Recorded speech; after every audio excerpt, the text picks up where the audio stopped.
Hello everybody and welcome back to Military Aviation History. I'm back with a little bit of a Q&A here. I've got a whole bunch of questions lined up asked by my Patreons. You know the drill. If you're a Patreon on the channel and you support the channel that way, ask your questions here and I will hopefully be able to answer them in these segments to your satisfaction. Before we get into this, we've got a whole bunch of questions lined up for today. I do want to mention that this t-shirt is currently on sale over on Everpress. All the information in the description box below. It is a limited run campaign, so make sure to check that out as soon as possible. Anyway, let's get into the questions then, shall we? Francis wants to know, is it possible to compare and contrast the daily lives of English, German and Russian pilots when they were not flying? Is it even possible for us to understand what those people experienced? I'm going to take the last part there first. And I'm going to presume that you actually mean what those people experienced when they were flying, even though your first part meant not flying. I don't think so. If you had sort of relatable experiences, comparable experiences, probably. But I don't really... It's always easy to say, oh, you know, even in personal conversations, right? Oh yeah, I understand how you feel about a certain situation, but do we actually understand how that person feels if something bad has happened to them and we have no relatable experience where we can be really like, yes, yeah, we can have empathy and so on and so forth. I think it's difficult for anyone to understand what another person has been through if they do not have a relatable experience. As for what they were doing in their daily lives when they were not flying, I mean, if you read the memoirs and the biographies, although you should always take those with a grain of salt, you can get a glimpse of what their off-duty time might look like. However, in a lot of these books that were written by pilots, you have very little information on off-duty stuff. Mainly because, and I think this is a mixture of, you know, the pilot wants to tell you what essentially happened during the time they were actually flying, of course.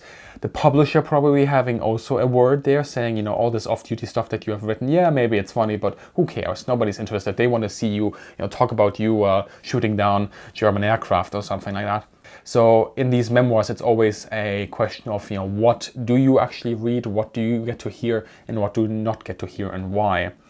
And, memoirs should always be taken with a grain of salt. I know that, in some parts of the world, memoirs are sort of often taken verbatim and criticism of them is taken as heresy, whereas in other parts of the world, they're completely thrown out of the window as unreliable. The happy medium is probably somewhere in between, depending on the source.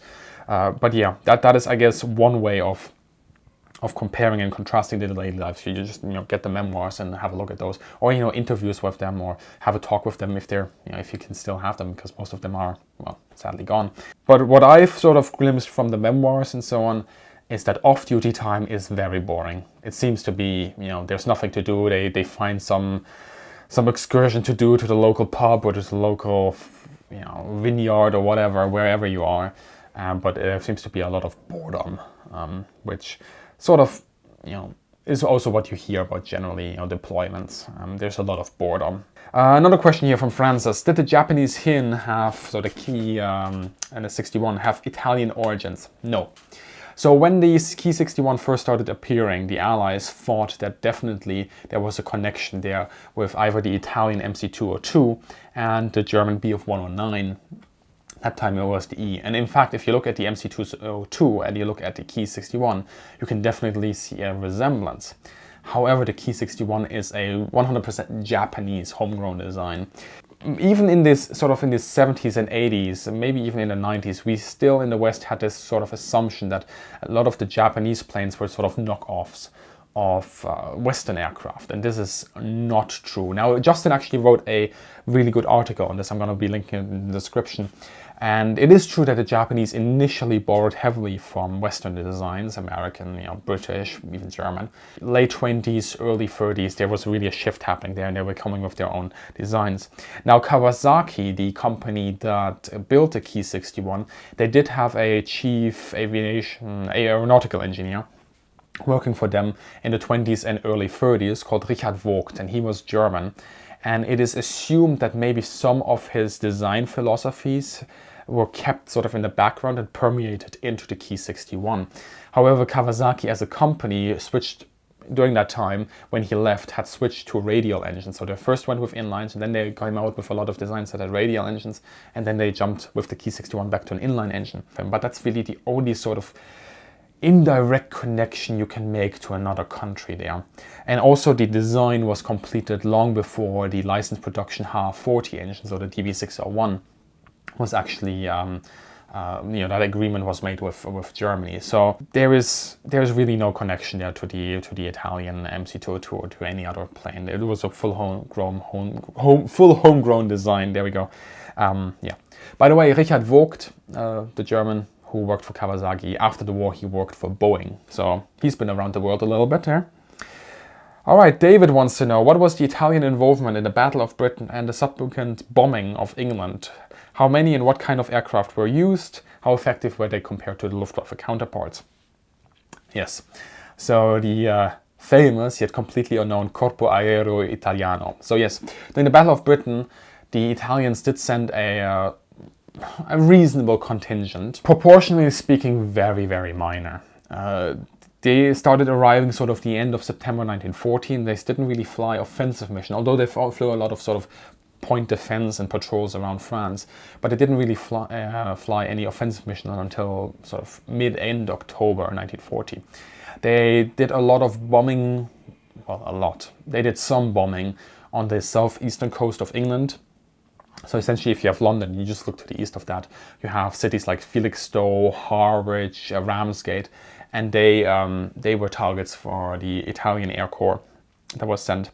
Now, if you've seen the recent Inside the Cockpit episode of the F4 Phantom II that we filmed at RAF Hendon, the RAF museum there, you might have seen in the background a biplane. That is the CR-42, and that is actually one of the planes that was sent with this Corpo Aereo Italiano, and that had to land on English soil, and that's, then it was evaluated and eventually ended up in the museum there.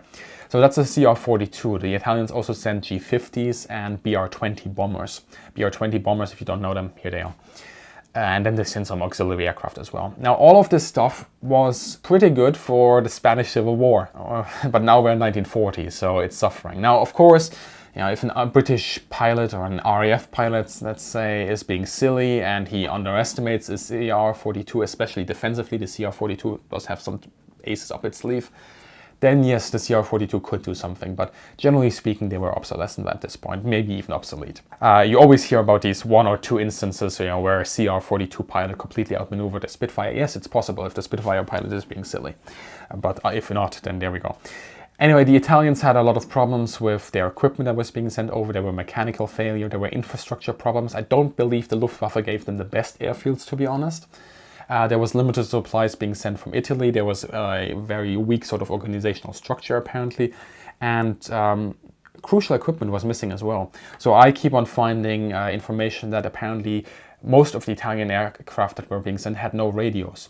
And some other sources point to the fact that some of them only had receivers, not transmitters. So, again, it's source material issue. That's an issue there.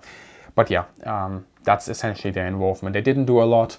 They mostly flew night missions. I even went to the National Archives once some time ago here in London, and I found this ledger of all the sort of confirmed kills that the RAF scored. And these were aircraft that have crash landed in the English countryside, so they were confirmed. You have, I think it was a list from sort of September, October even, and you have Bf-109, 5 shot down on this day, 2 on this day, 0 on this day, and so on and so forth. The Bf-110, same thing, Ju-88s, Do-17s, Heinkel 111. And you just go flicking through these pages where there is a breakdown for each day, and suddenly you come to the last page, and there it says Italian Air Force BR-21. And you've just been through 5 pages of Luftwaffe losses, so that kind of puts it into perspective. Again, this has very little to do with the actual pilots that were being sent with the crews. They did the best with what they could, but what they were sent to do and what they were sent with was probably not the best stuff. All right, next question here by Hori. When did search and rescue for downed pilots start in history? Maybe in the Pacific by the US Navy. It actually started way earlier than that. You have the first sort of attempts at search and rescue during World War I.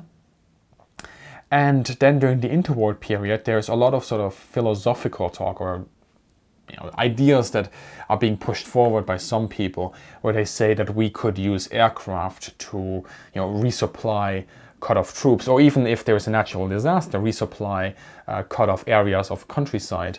And all these ideas that were being sort of pushed forward, that a lot of stuff that only really started appearing in a practical sense in the Cold War period, or even now, a lot of those ideas you can sort of trace back to the interwar period. Only back then it was philosophical talk about this is what the world is going to be in 5 years' time, when actually this is what the world was going to be in 50 years' time, and so on and so forth. So there's a little bit of that involved there in the interwar period, where they definitely start talking about it, and where they also start doing the first sort of attempts of organizing a standardized code or some standardized units for search and rescue. But it doesn't really pick up, and this is true, until World War II. And then you have to differentiate between standardized operational procedures and sort of these ad hoc random incidents. So for example, on the Eastern Front, German pilots or German squadrons and Soviet squadrons would often do search and rescue on a purely ad hoc basis locally. So they knew that one of their guys went down on the wrong side of the front. He's not, or perhaps not, in immediate danger because he didn't land next to an area where there were enemy troops. And they would fly back to the airfield, they would tell where this is, and they would go back with something like a Fieseler Storch or something and try to locate this pilot and take him back. Sometimes they worked out and sometimes it didn't.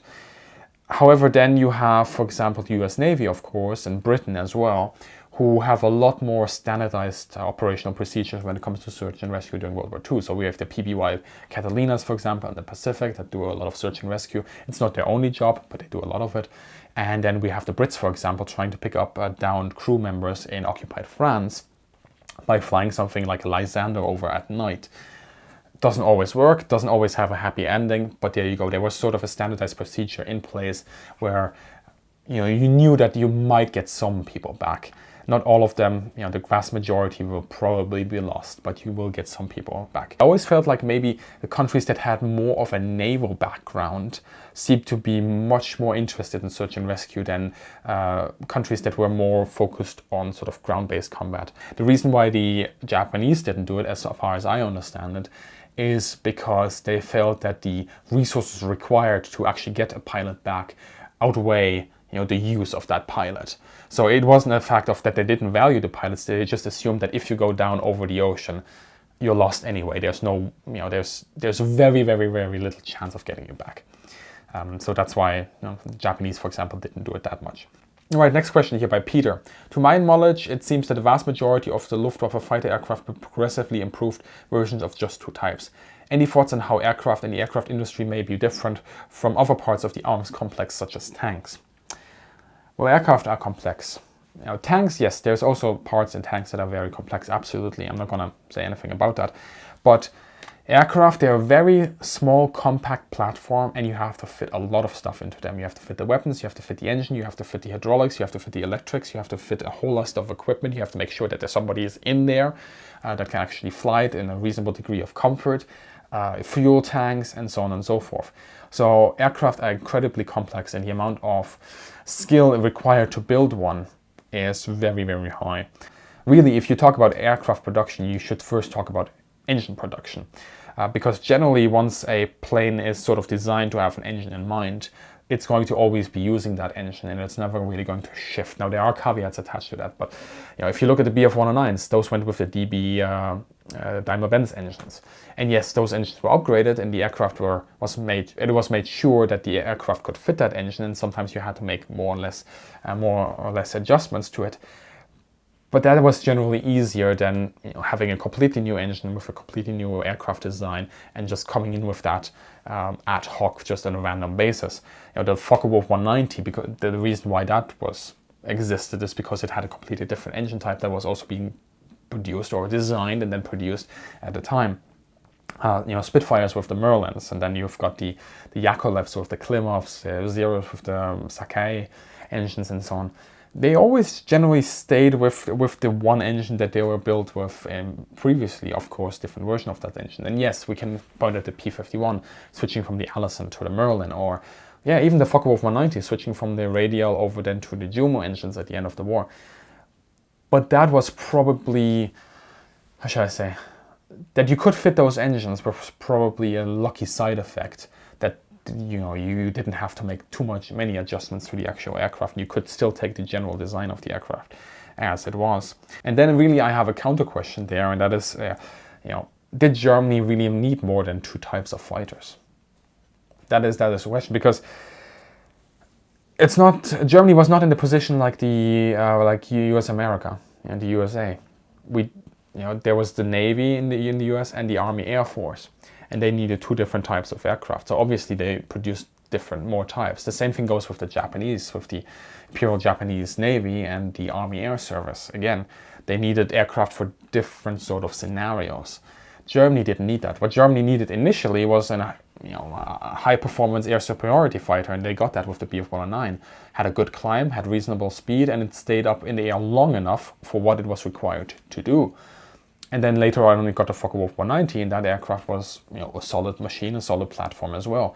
It didn't really need more than that. And then actually with the Soviets, we see the same breakdown. The Yaks and the Lavochkins. It's essentially the same breakdown as the Germans have with the Bf 109 and the and the Focke-Wulf 190. At the end of the war, of course, we see the emergence of a lot of different German machines. The Me 262, the Heinkel 162, the Messerschmitt 163, the Dornier 335. What else is there? Well, the Focke-Wulf 190Ds and the TAR 152s, and so on and so forth. But you've got this wide array of aircraft, but most of those were no use to the Luftwaffe, especially at the time when logistics were really, really poor and getting poorer every day. Suddenly you have this massive amount of different aircraft that really is not helping. Standardization is key, logistics is key, and having just the amount of types that you need with enough innovation and with enough changes to the aircraft to keep them competitive is really the way to go. Just imagine if Germany had a Bf 109 and a Focke-Wulf 190 and then came out with another design that also used one of those engines that were already being used in those aircraft, the DB 601 or 605 or whatever you might want to take, or the BMW 801. You're going to have less aircraft produced of either type. Wienweh. When the Austrian military was merged to the German Wehrmacht after the Anschluss in 1938, what effect did the absorption of the Austrian Air Force have on the Luftwaffe? So the Österreichische Luftstreitkräfte, which actually had a really interesting roundel in my opinion, it's like 2 geometrical shapes put into one. It's really confusing. Their equipment was either obsolete or definitely getting obsolescent. 1938 they were flying with CR-20s and CR-32s for their fighter force. So this is Italian aircraft. That's not going to cut it anymore, especially the CR-20s are not going to cut it anymore. They had an odd mixture of sort of these German and Italian bombers. And if you're now thinking, Dornier 17 or Heinkel 111 or SM-79, think again, it's more like a Caprioni CA-133 or something like that. That's not going to cut it. And then they had auxiliary aircraft, which were all right, I guess. So from an equipment standpoint, it really was irrelevant for the Luftwaffe, and I think the Luftwaffe got rid of those aircraft relatively quickly. However, what Austria did have is training schools for pilots. They had the pilots themselves, and they had various installations and airfields which were interesting to Germany.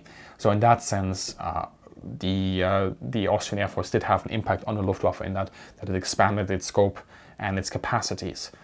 But from an equipment standpoint, it simply didn't have the tools or the equipment that was required to really have an impact. Next question here then, coming from Raphael. Was wondering some time ago why the Japanese abandoned the inverted gull wing on the very first A5M models, while we find the shape on some well-known and I guess carrier-capable aircraft like the F4U Corsair. So I actually had to reach out to somebody I know who knows a lot more about the development of Japanese aircraft than me, so the credit for this answer goes to him. But essentially, the landing gear on the A5M was obviously a non-retractable one, because at the time, making a gear retractable was a very heavy affair. So you had essentially the trade-off. Either you go with a retractable gear where you have less form drag, or you go with a non-retractable gear where you have more drag, but you might save on the weight that a retractable gear would give you. And initially, this was essentially the idea that the Japanese have. And they wanted to keep the gear as short as possible in order to decrease the amount of drag, because then they were like, okay, now we can have a net plus on the performance of the aircraft, because while we do have a non-retractable gear that's going to increase the drag, we are going to be saving a lot of weight. Yeah, the flying characteristics weren't all that great, so they went back to a conventional shape with the wing there. So that's essentially, apparently sort of the main reason why that shift happened. So then we have a question by Hansaplus. Was there any great air battle in the Korean War? How significant were Air Force operations in that war? Well, having air superiority is always good. So, air operations during that war were as important as in any really war that was being fought both on air, land and sea. As for any great air battle, I'm not quite sure if you mean like a sort of a big operation or if you just mean a one-off sort of battle. And if that is the case, look up Black Tuesday, and I think there was also Black Thursday. And specifically here, it's MiGs intercepting B-29s, and I believe the escorts of the B-29s weren't able to get there in time, and that was a bit problematic for the B-29s. So there are those battles that do happen, and you do find information on them. There's a second question here for Hansaplus. Will you in the future create any videos on the PBY Catalina and the Focke-Wulf 200 Condor?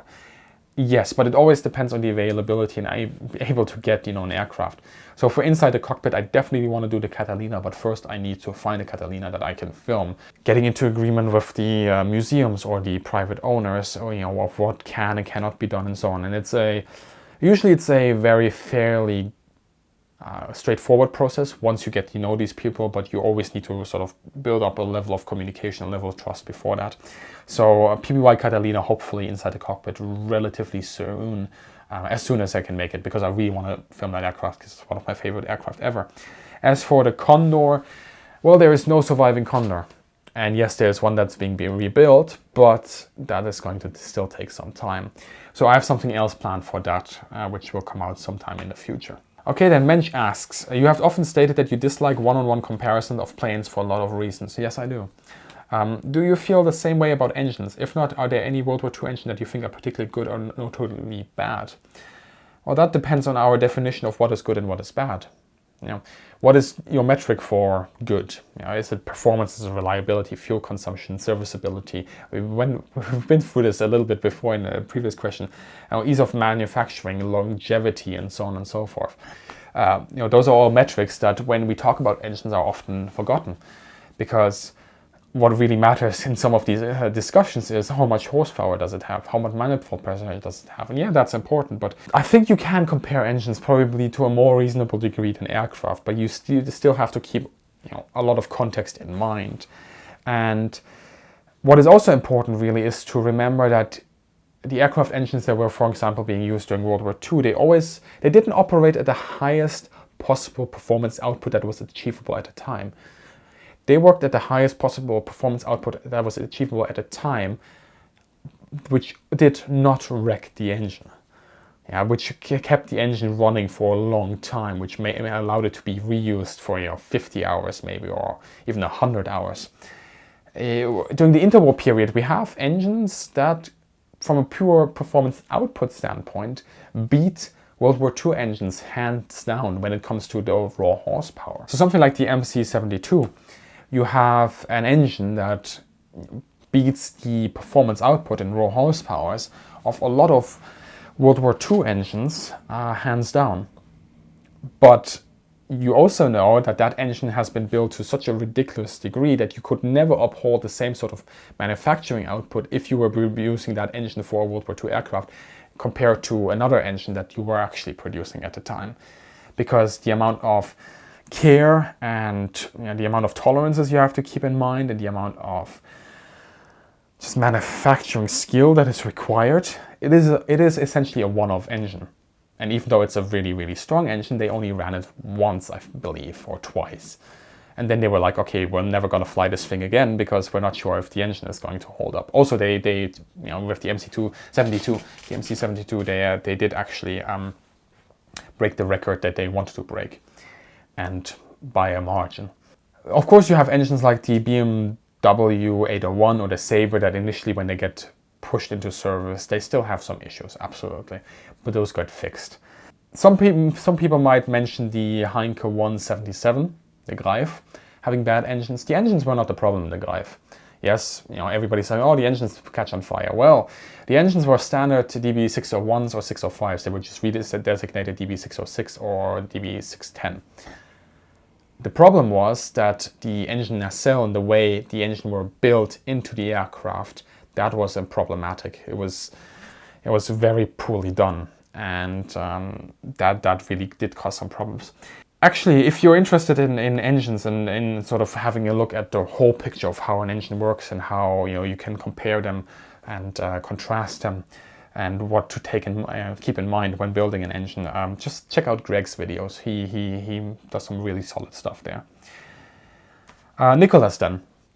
In terms of ergonomics, which of the airplanes have you examined thus far have been the best? Visibility, cockpit and control layout, aesthetics, etc. One for jets and one for prop planes.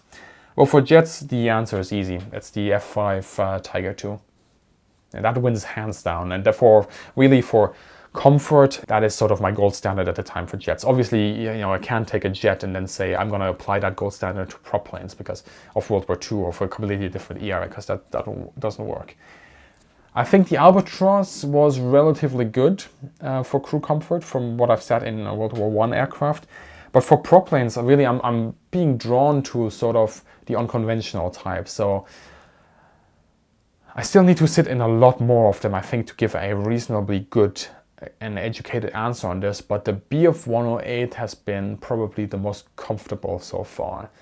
The 86G Texan was not bad as well. That was also nice. And then I've sat into some aircraft where I really was like, this was not made for me.